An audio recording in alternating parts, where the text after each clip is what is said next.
Welcome to Femme Fantasy, where transformation, elegance, and self-discovery come to life. I never imagined that the end of my career would begin with the sound of a printer. That sharp mechanical hum still rings in my head, the moment the final notice slid out, announcing in bold letters what I already suspected but refused to admit. I was officially bankrupt.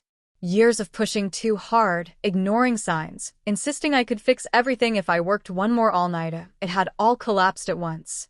I remember staring at that paper as if it had betrayed me, as if the words hadn't been written by the very choices I made. And in the middle of that quiet disaster stood my wife, arms folded, her expression unreadable. She didn't yell.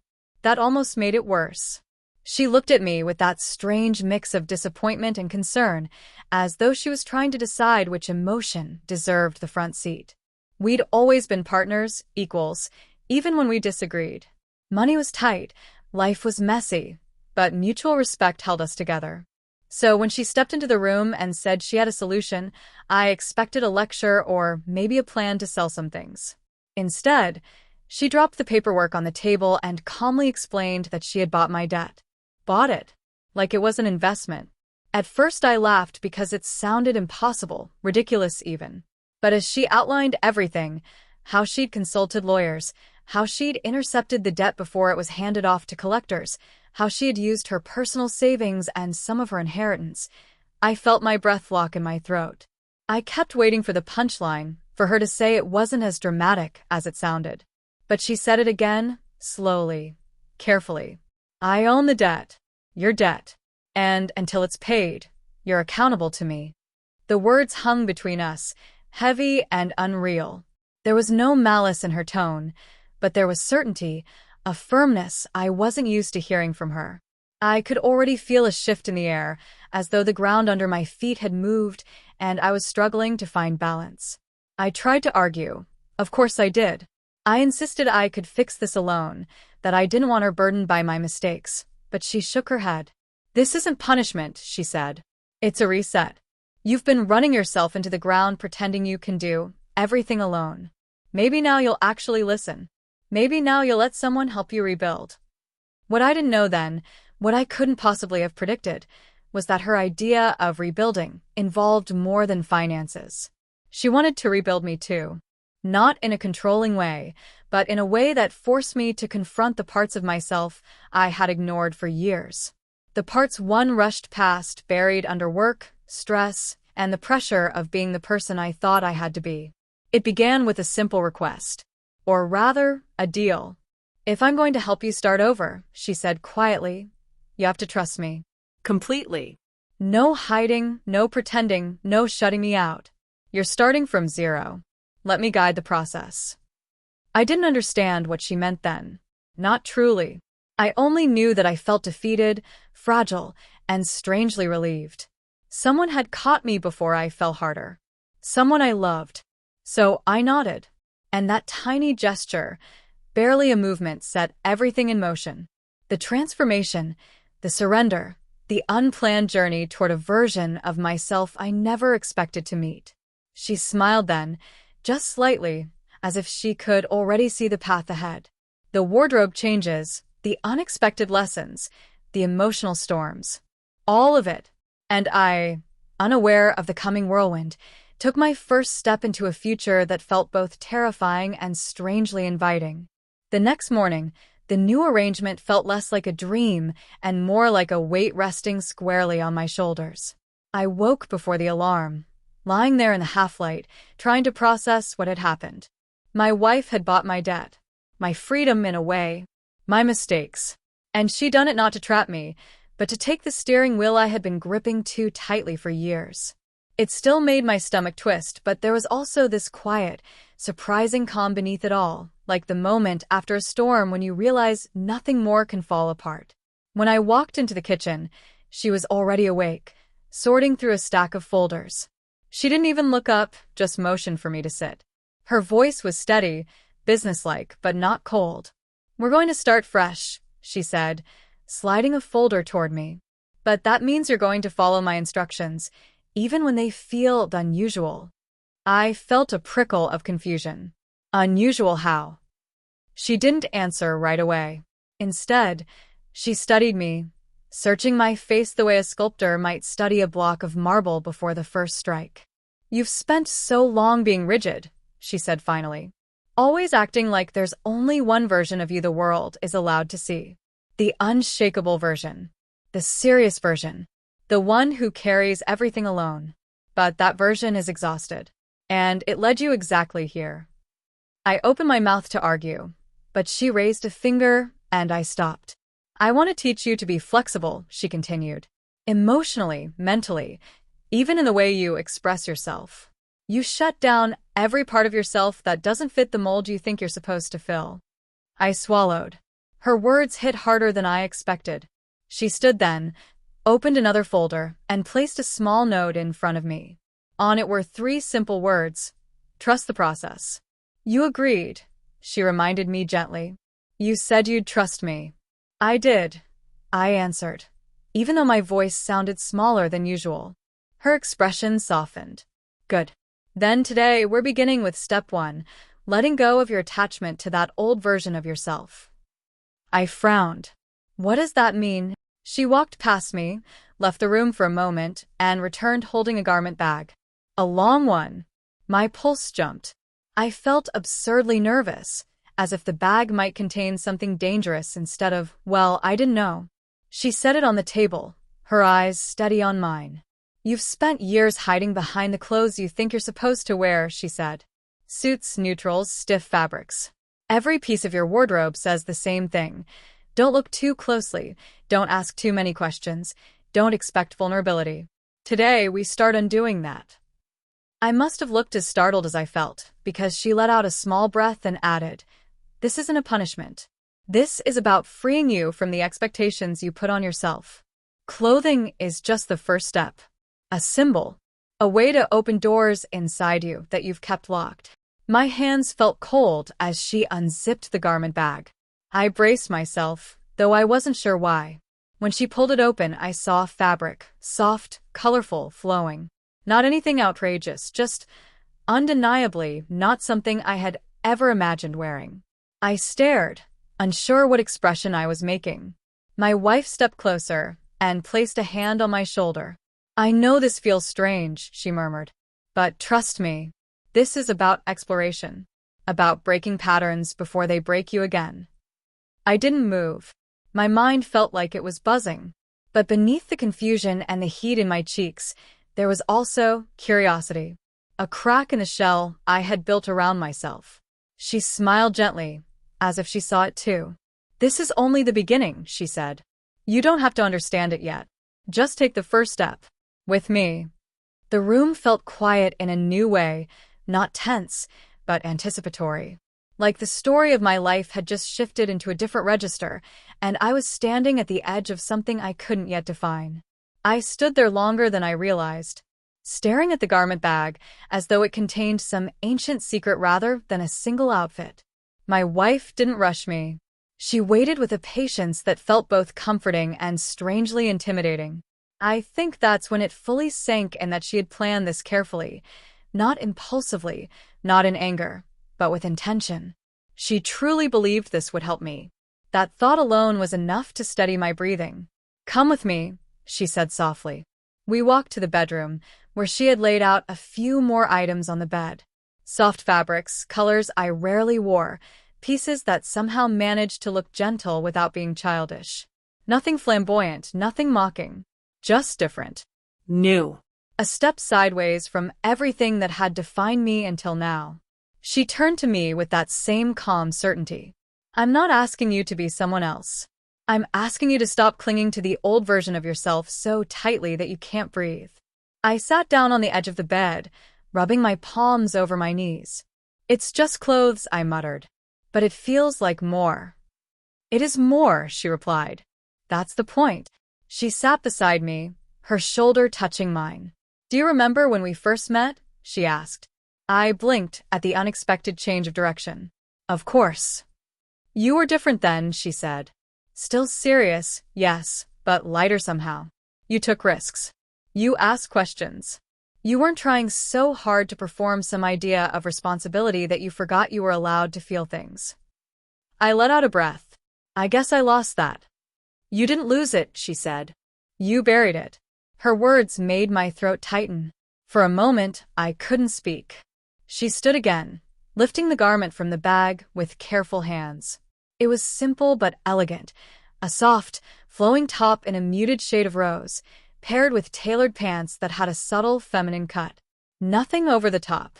Nothing that would make me feel like a joke. Just a gentle nudge outside the boundaries I had built. I chose these because they're not loud, she explained, but they're different enough that you'll feel the shift. That's what I want for you, small shifts. Perspective changes. I swallowed hard. My pulse thudded in my ears. There was no pressure in her voice, yet I felt the weight of the moment all the same. She was offering me a step toward vulnerability, toward change, toward something I didn't yet understand. She held the clothes out to me. Try, she said simply.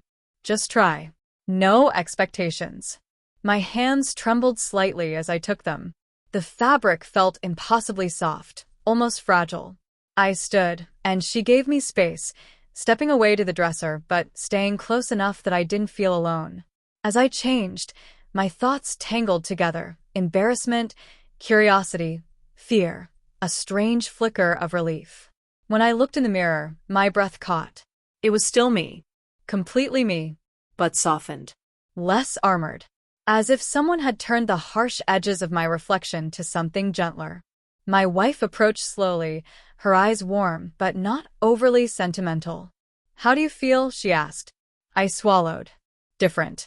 Exposed. But not in a bad way.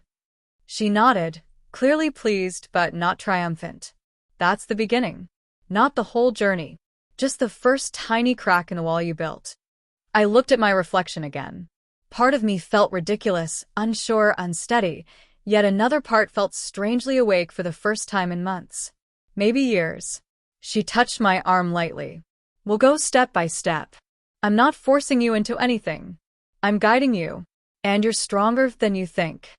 There was something in her voice, an unspoken promise, or maybe a challenge, that settled deep inside me. The transformation wasn't about pretending to be someone I wasn't. It was about discovering who I could be when I finally allowed myself to breathe. As I stood there, absorbing everything, she added quietly, "This is only the first layer. There's more ahead. Things that will surprise you. Things that will challenge you. But none of it is meant to break you." I met her gaze in the mirror. She smiled, and for the first time since the bankruptcy, I felt a small spark of hope flicker in my chest. Ready for the next step? She asked. I didn't know if I was, but I nodded anyway. If part 3 felt like stepping into cold water, part 4 felt like the moment your body acclimates, when the shock fades and you start to understand that the temperature isn't dangerous, just unfamiliar. I remember standing in front of the mirror, almost afraid to move.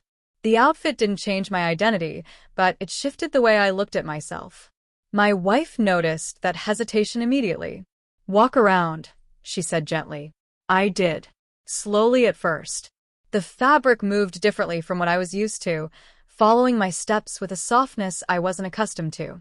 I felt strangely aware of my posture, my expressions, the way my shoulders relaxed when I let go of the tension I habitually carried. After a few minutes, my wife nodded, satisfied, and motioned for me to sit at the vanity, her vanity, the one I rarely touched except to move aside a hairbrush or bottle of lotion. It felt intimate in a new way, not romantic or sentimental, but symbolic. Like I was entering a part of her world she had wanted me to see for years. When she stood behind me, her hands resting lightly on the back of the chair, I met her eyes in the mirror. She looked thoughtful, deliberate, as though she was planning something delicate. Today isn't about appearances, she said softly. It's about understanding how letting go can make you feel.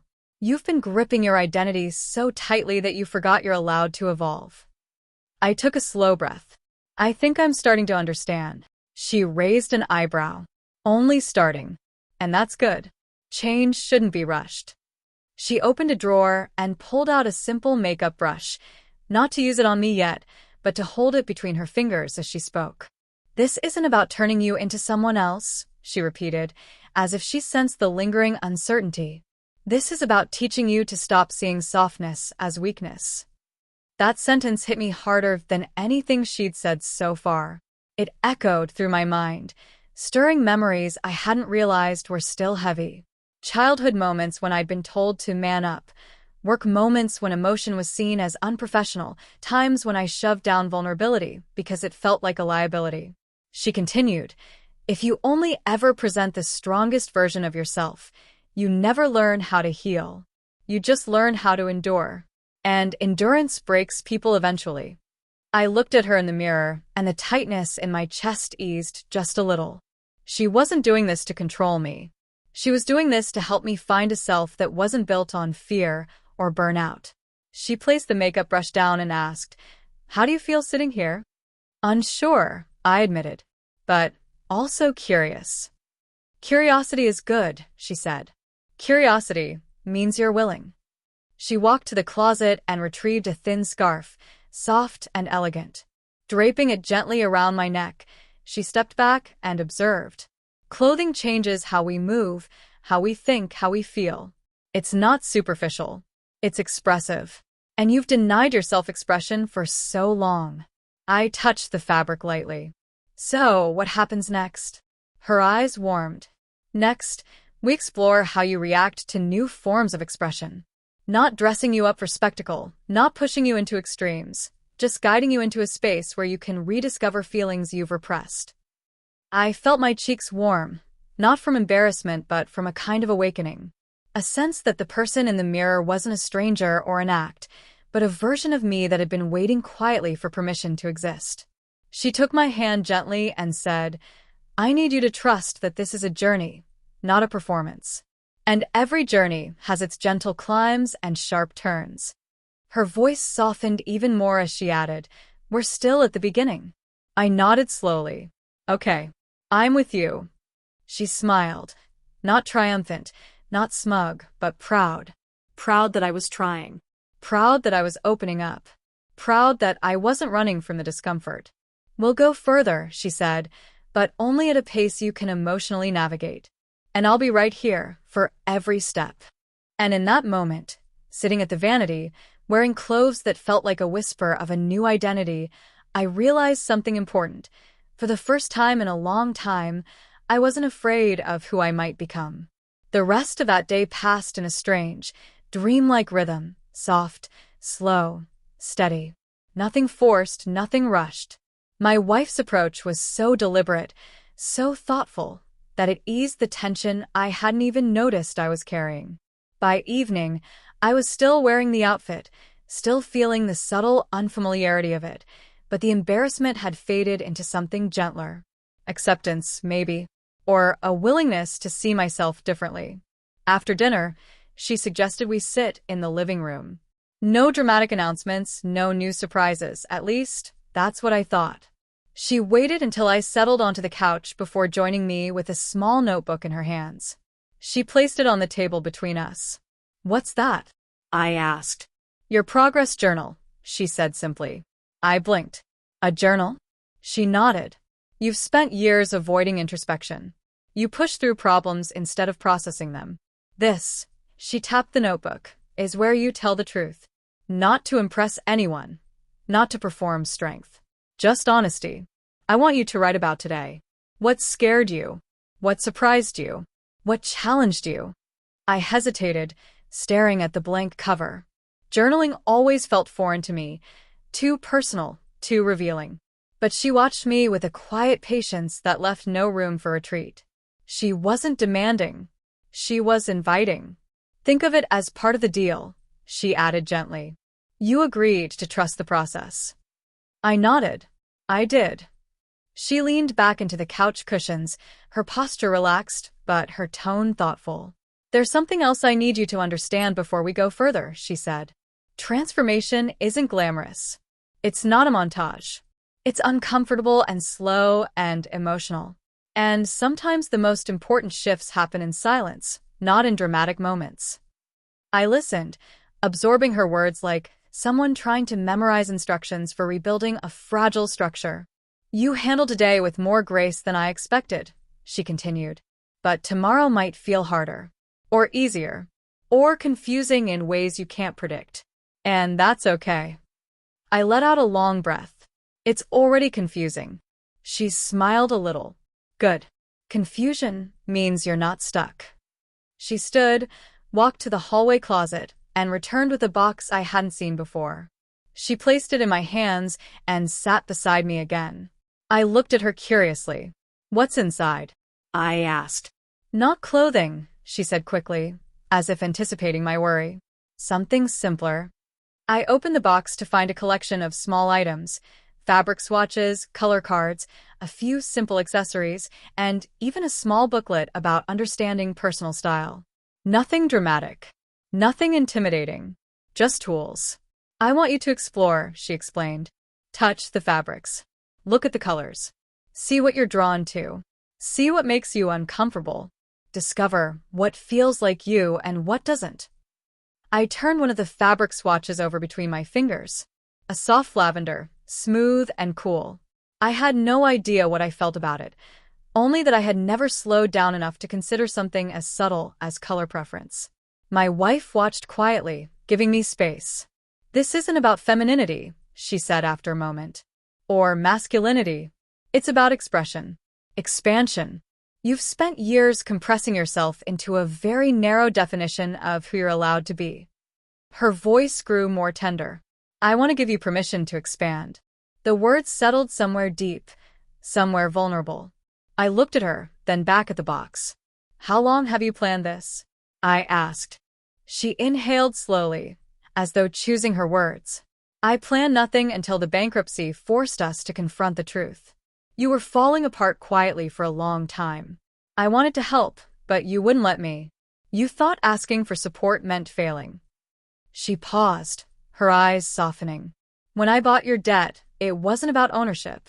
It was about giving you a structure you couldn't walk away from. A reason to finally stop running. Guilt flickered through me, but she reached out and held my hand before I could sink into it. This isn't punishment, she murmured again. This is partnership. Just a different kind than before. I looked down at the soft fabrics, the colors, the new possibilities. I felt the tension inside me loosening, unraveling in slow threads. Not disappearing, but shifting. I don't know who I'm becoming, I admitted quietly. She squeezed my hand. You don't have to know yet. You just have to keep going. And for the first time, I believed I could. That night, sleep didn't come easily. Not because I was afraid, but because my mind wouldn't stop replaying every moment of the day. The clothes, the mirror, the journal, the box of fabric swatches that still sat on the coffee table like a quiet invitation. I lay there staring at the ceiling, feeling strangely weightless, as if I had stepped off a familiar path and could no longer see where the ground ended. At some point near dawn, my wife stirred beside me. She turned, half asleep, and murmured, "You're awake." "Yeah," I whispered. Couldn't stop thinking. She blinked slowly, waking enough to focus on me. "Are you overwhelmed?" I hesitated. "Not exactly. Just processing." She reached over and brushed her fingers lightly along my arm. A grounding gesture. Good. Processing is progress. The simplicity of that reassurance settled something inside me. I didn't need to have answers yet. I didn't need to feel certain. I just needed to feel. Morning light filtered through the curtains as we got up. I expected her to tell me to pick another outfit from the garment bag or something similarly dramatic, but she surprised me. She motioned to my regular clothes, plain shirt, worn jeans, and said, "Wear what feels comfortable today." I blinked. "I thought you wanted me to keep pushing forward." "I do," she said, tying her hair back with a calm precision. "But transformation isn't linear. If you leap too fast, you'll panic.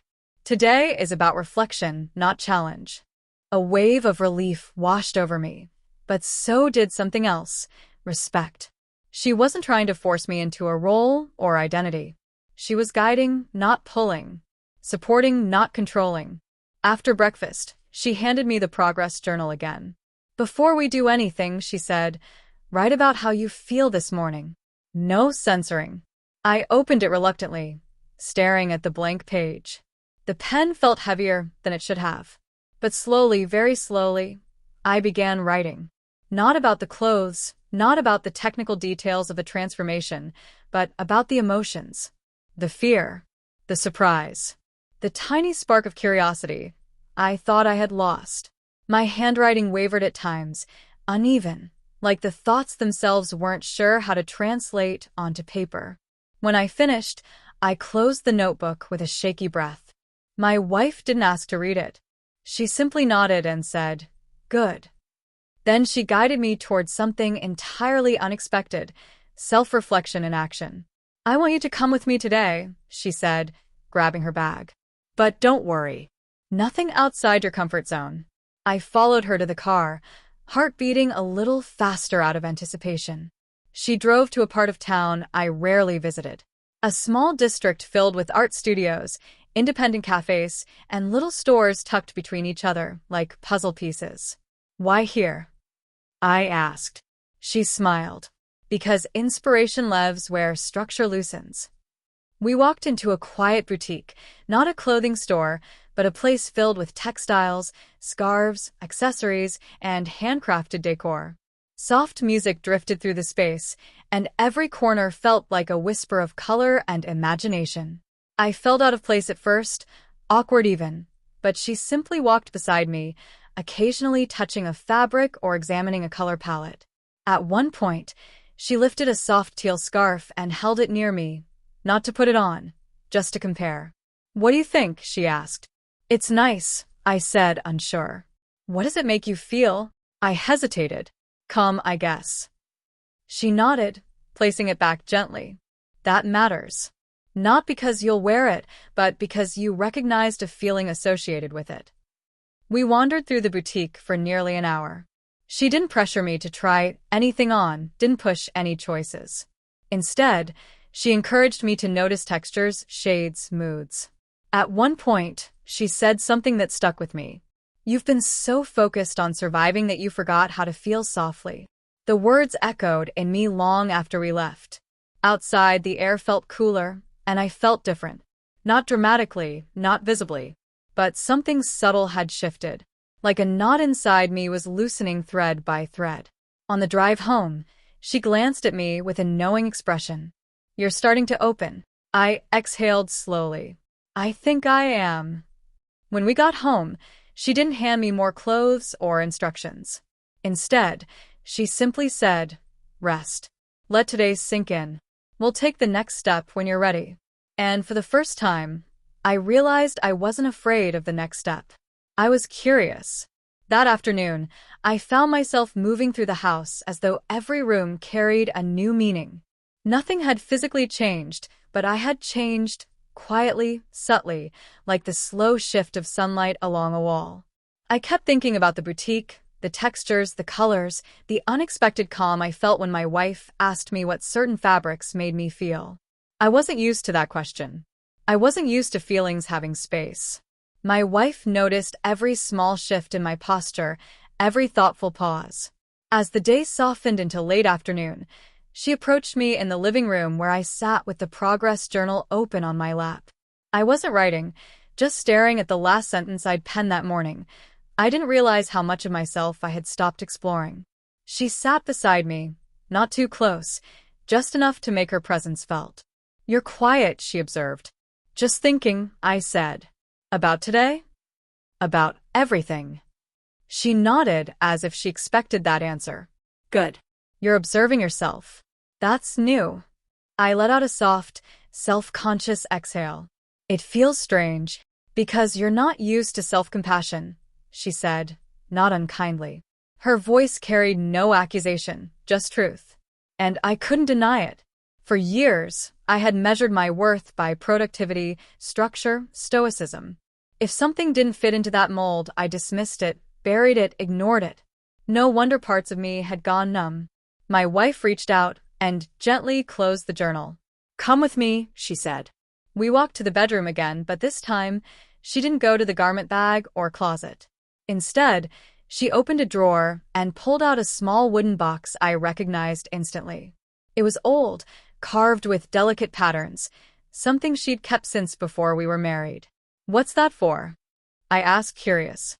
She opened the lid, revealing a collection of small items, bracelets, brooches, ribbons, keepsakes. Not flashy, not dramatic. Just meaningful pieces she'd collected over the years. She lifted a pale, silk ribbon between her fingers. This was the first thing I bought when I decided I wanted to feel beautiful on my own terms, she said quietly. Before I met you. Before I understood myself. Before I knew what confidence felt like. She placed the ribbon in my hand. It was impossibly soft, delicate.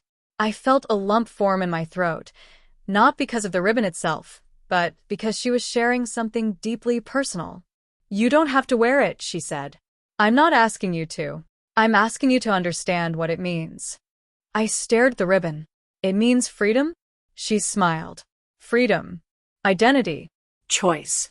It means expression without fear. I swallowed. I don't know if I'm ready for something like this. You're not, she said without hesitation. But you will be. There was no pressure in her tone, only certainty. A grounded confidence in my ability to grow. That alone made the moment feel less intimidating.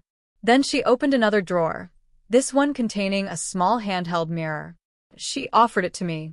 I stared at my reflection. My face still looked like mine, just a little softer from the emotional unlayering that had begun. My eyes looked not lighter, exactly, but less guarded. Tell me what you see, she said. I hesitated. For years, I had avoided this question, afraid of what it might reveal. I see someone who doesn't know who he is right now, I admitted. She nodded slowly. Good. That's honesty. I continued, surprising myself. But I also see someone who wants to find out. Her smile widened.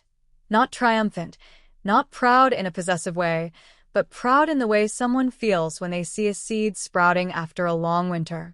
That, she said, is the beginning of self-recognition. She then placed a second item in my hand, a simple silver bracelet. Smooth, understated, elegant. Not traditionally masculine or feminine, just expressive. This, she said, is your next step. Not because I chose it, but because I think it fits you right now, subtle, gentle, exploratory. I held the bracelet, my heart pounding a little harder than expected. It wasn't about the jewelry. It was about what it represented. Openness, vulnerability, the possibility of seeing myself through a new lens. Can I try it on? I asked, almost whispering. You can, she said. Only if you want to. For a moment, I hesitated. Then I slid it onto my wrist. It felt surprisingly natural, like it belonged. Not in a dramatic way, but in a quiet, personal way. She watched me with soft eyes. How does it feel? I looked down at it, turning my wrist slightly. Like a beginning, I said honestly. And that was enough. She placed the wooden box aside and said, Tonight, reflect. Tomorrow, we'll explore expression a bit deeper. Not just through clothing or color, but through presence. Presence. I echoed. You'll understand when we get there, she said with a mysterious little smile. Her confidence didn't intimidate me anymore. It guided me. It calmed me. It made me feel like maybe, just maybe, the version of me I'd been afraid to meet was finally stepping into the light. The next morning arrived with a quiet sense of anticipation, subtle, but unmistakable. I woke before the alarm again, not from anxiety this time, but from a kind of restless curiosity. The bracelet still sat on my wrist where I'd left it the night before. I turned it gently, watching how it caught the early light, and felt a small, surprising comfort in its presence. My wife was already awake, sitting at the edge of the bed with a mug of tea. She looked at me with a soft smile that held a mixture of encouragement and something else, something like recognition. You slept better, she said. I did, I admitted. I feel lighter. That's how it starts, she replied, taking a sip. Not with big leaps, but with small shifts. I nodded slowly, still adjusting to that truth. For years, I thought change required force, big decisions, drastic moves, firm resolutions. But she was teaching me that transformation often grows quietly, like a seed finding space to breathe. After breakfast, she didn't take me to the closet. She didn't pull out new clothes or accessories. Instead, she motioned toward the living room, where she had set up something I hadn't expected. A long, standing mirror facing the couch. "Sit," she said gently. I sat. She didn't sit beside me this time. Instead, she stood behind the mirror, as though giving me space to face myself without distraction. "Today," she said, "is about presence." I frowned slightly. "You mentioned that yesterday." "I did," she said. Presence means understanding how you inhabit yourself, your posture, your expressions, your energy. For years, you've carried yourself like someone holding invisible luggage. Shoulders tense, jaw tight, expression guarded. I blinked, realizing she was right. I'd gotten so used to that tension, I no longer noticed it. She gestured to the mirror. "Look at yourself. Not your clothes. You." I shifted uncomfortably, but obeyed. My reflection stared back, familiar yet foreign in ways I couldn't fully articulate. I wasn't dressed differently today. I wore a plain shirt and jeans. But something in me felt different anyway. She approached me quietly. "I want you to relax your shoulders." I did. "Now breathe." Not shallow, deep. I inhaled deeply, exhaled slowly. "Good," she said, her voice softening. "Now look again." I did. And the change was subtle but undeniable. My shoulders fell naturally rather than tightly. My jaw softened. My eyes looked less burdened. "You see it, don't you?" she asked. "Yes," I whispered.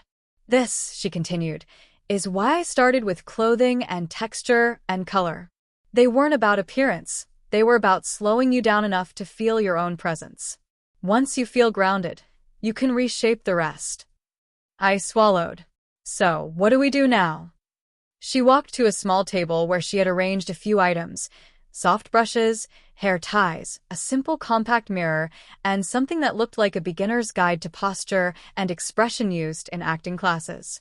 "This," she said, touching the book, "is not about acting. It's about reconnecting with your own emotional range."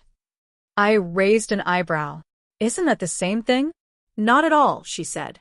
Acting hides emotions behind performance. Presence reveals them to yourself. She sat across from me and opened the book to a page titled Emotional Softening Exercises. They looked simple: breathing techniques, facial relaxation, mindfulness prompts. Nothing dramatic. "I want you to try one," she said. I nodded, trusting her. "Close your eyes," she murmured. I did. "Breathe deeply. Let go of the version of yourself that always braces for the next task. Imagine setting down that invisible luggage you've carried for years." I exhaled longer this time. Something inside me loosened. "Now," she said, "picture a version of yourself who isn't performing strength. Someone who feels without fear. Someone who lets others in." I felt my throat tighten, not painfully, just honestly. "Open your eyes." I did. And the moment I saw my reflection again, something shifted. The same clothes, same hair, same face. But a different presence. Softer, more open, more real. My wife approached with a slow smile, her steps confident but gentle. She placed a hand on my shoulder. "That," she said, "is the version of you we're uncovering. Not creating, uncovering. It was always there." I looked at her, feeling a sudden, overwhelming gratitude. I didn't know I could feel like this. "You didn't give yourself the chance," she replied. There was a long, comfortable silence. Then she stepped away and returned with a simple, soft cardigan in a neutral tone. Not feminine, not masculine, just warm and comforting. She held it out to me. "This is your next layer," she said. "Wear it today. Not for appearance. For comfort. For presence." I slipped it on. It felt like a gentle embrace. "How does it feel?" she asked. "Like me?" I whispered. "A different me, but still me." She smiled. "Good. Tomorrow, we take another step. Something expressive, but controlled. You're ready." For the first time in years, I didn't doubt her. I didn't doubt myself either.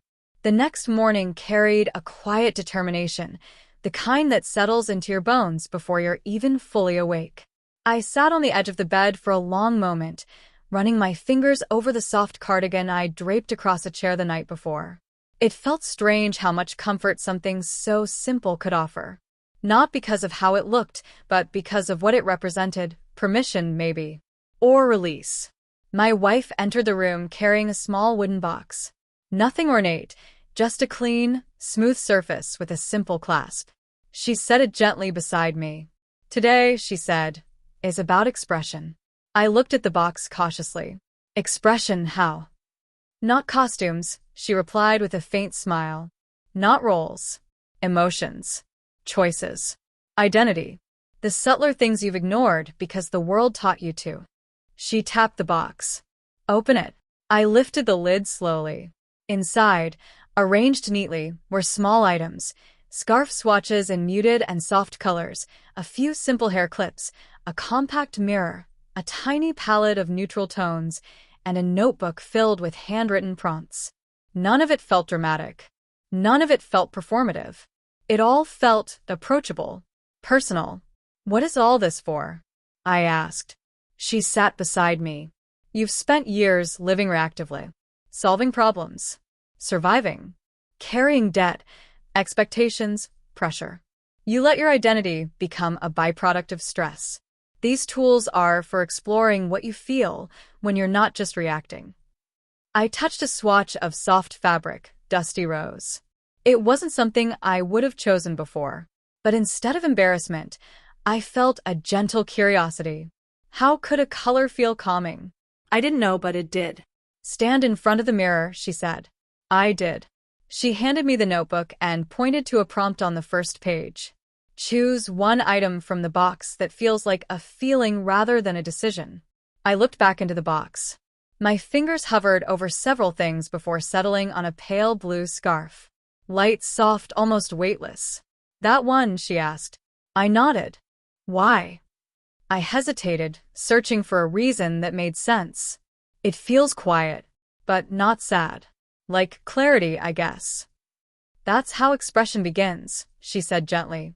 Not with performance, but with noticing. She draped the scarf lightly around my neck. I looked at myself again in the mirror. The transformation wasn't dramatic. The scarf didn't redefine me, just softened something. A shift in tone, in atmosphere, in intention. How do you feel? She asked. I feel. I searched for the word. Honest. Does that make sense? It makes perfect sense. She walked to the dresser and pulled out a soft brush, not intimidating, just something simple. She stood behind me and brushed my hair gently, smoothing it into a loose, natural shape that framed my face differently. When you first came to me with your debt, she said quietly, working slowly through the strands, you were carrying so much shame that you couldn't look at yourself at all. Not really. You were trying to disappear inward, even when you looked confident on the outside. I swallowed. I didn't know what else to do. I know, she said. That's why this matters. Every small expression you choose teaches you to take up space again. In your own way. She finished brushing and stepped around to face me. Now look again. I did, and once more, the change wasn't about gender or roles or anything dramatic. It was something simpler, deeper. My posture was more open, my eyes steadier. The scarf and brushed hair didn't change who I was. They revealed who I'd hidden. It's strange, I said softly. I keep expecting to feel ridiculous. But I don't. You're not pretending, she replied. Ridiculousness comes from pretending. I let that sink in. Then she handed me the compact mirror. One more step for today. A small one. Inside was a barely there tint, something subtle, more about warmth than appearance. Just try it, she said. A touch on the cheeks. It's not makeup for show. It's about seeing how a tiny shift in tone changes the way you hold yourself. My hand trembled slightly, but I did as she instructed, brushing the faintest hint across my skin. In the mirror, the effect was almost imperceptible, but the feeling was unexpected. Not embarrassment, not discomfort. Something closer to acceptance. You're not transforming into someone else, she said. You're finding the parts of yourself you've ignored. I exhaled slowly. I didn't know those parts were there. They always were. We spent the rest of the morning talking, about identity, fear, expression, the unspoken pressures we'd both carried in silence for years. Not once did she push me. Not once did she define me. She only opened doors and let me decide which ones to step through. By midday, I found myself walking through the house wearing the soft cardigan, the pale blue scarf, and a newfound steadiness that felt more valuable than any wardrobe. "You're ready for the final step," she said later, her voice calm but full of meaning. I turned to her. "What final step?" "The moment where you stop thinking of this as something happening to you," she said gently, "and start seeing it as something you're choosing." I felt my pulse quicken, not with fear, but with anticipation. A quiet, growing certainty. I didn't know what the final step would be, but for the first time I wanted to know. The day of the final step arrived without ceremony, no dramatic music, no sudden revelations, just a gentle clarity that had been building quietly inside me. I woke before dawn, not startled, not anxious, simply aware. Aware of myself, my breath, my posture, my emotions. Aware that this journey, strange and unexpected as it had been, was no longer something external happening to me. It was becoming mine. My wife was already downstairs when I entered the living room. She'd opened the curtains, letting the soft early light spill into the room. It made everything look calmer, almost suspended in time. She turned toward me with a warm, contemplative smile. "Today," she said, "you choose." I paused. "Choose what?" "How you want to show up," she answered. "Not for me. Not for debt. Not for responsibility. For yourself." She gestured to the seat across from her, and I sat. On the coffee table were three things: the wooden box from yesterday, a neatly folded outfit I didn't recognize, and a blank notebook. Each object felt symbolic, even though nothing about them was flashy or extravagant. She pointed to the outfit first. It wasn't dramatic, no costume, no exaggerated style. It was a soft, flowing ensemble in muted, neutral tones. Something that blurred the expectations of menswear and womenswear entirely. Something gentle. "This," she said, "represents what you've already experienced. Softness, comfort, presence. It's a continuation of the direction you've been exploring." Then she tapped the wooden box. "This represents expression. Color, tone, subtlety. Choosing how to reveal yourself instead of hiding behind the version of you the world told you to be." Finally, she placed her hand on the blank notebook. "And this represents possibility. Identity you haven't even imagined yet. It's empty on purpose." I swallowed. "So, what am I supposed to do?" She leaned back, her posture relaxed, but her eyes focused and steady.